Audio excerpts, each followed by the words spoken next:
Fordham 65, Fordham 25, 410. If you could start for a good 5 party, 2927 Illinois Avenue. Details are in the screen.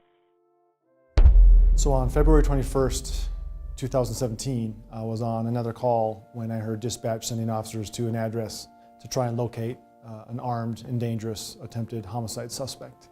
The individual we were looking for was found to be in a vehicle getting ready to leave from that location. One of his tires was flattened before he started driving away and didn't get very far with that car. Bailed out of the car on foot and headed straight into a retirement community.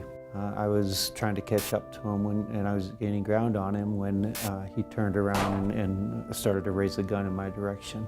I had my gun out, fired one shot at him, and he tucked around the front of the building and I lost visual. I couldn't see him any longer.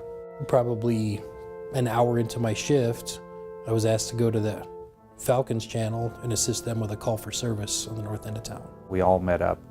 We had a supervisor that was monitoring that call, decided that we all needed to take a little bit more time with this.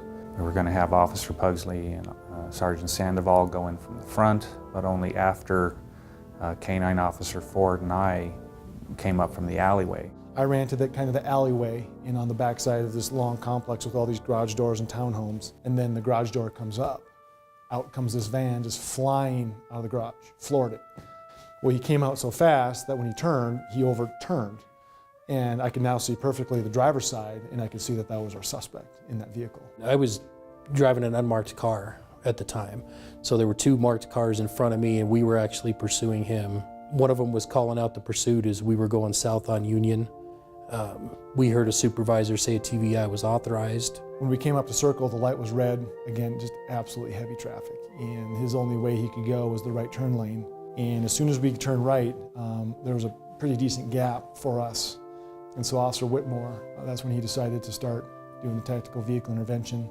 So I tapped him and I got the car to spin. And I'm busy watching the car because I want to know if I'm going to have to hit him real fast again. When I see that he's losing control, I then drive my car straight into the driver's side door. I was trying to get real close to Officer Whitmore's car because I knew, okay, this is ending. We're now going to have to deal with this guy. And I could not believe what I saw. I expected him to give up.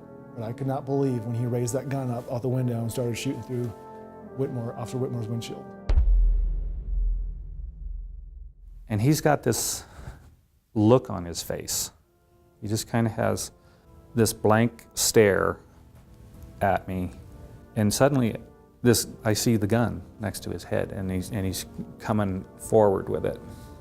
I pulled Officer Whitmore's right and I could hear gunfire coming from the van. I actually saw him raise his gun, the suspect raise his weapon, saw the muzzle flash, and knew that at least he was firing into the police car. And so it was a horrible feeling. I mean, our cars are still moving, and I can't do anything to stop this suspect from killing my partner. And so it was horrible to watch.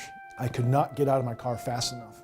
So once we finally stopped to get out of my car and to start addressing that threat, to start shooting at that threat, to stop him from shooting at Whitmore, it seemed like an eternity. This one was the most mentally draining for whatever reason, and just, we're human. Thankfully, for this shooting also, it was clear, cut, and dry. I knew what I had to do, and I could not hesitate in doing that because he had to be stopped. It doesn't happen a lot, and when it does happen, I mean, it's a credit to everybody that was there that day. Everybody did what they were supposed to do. Everybody did their job. They did it in an excellent manner. 205, I'll be at Mary Lane and Circle, shutting down traffic for southbound. Mary Lane and Circle, thank you. Okay, you are suspect in custody, correct? Fordham 5-3 from dispatch is our suspect in custody.